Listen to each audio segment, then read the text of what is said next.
يخرج منهما اللؤلؤ والمرجان فبأي آلاء ربكما تكذبان وله الجوار المنشآت في البحر كالأعلام فبأي آلاء ربكما تكذبان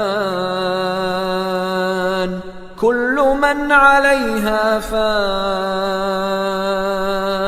ويبقى وجه ربك ذو الجلال والإكرام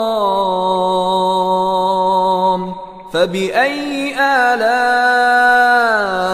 ربكما تكذبان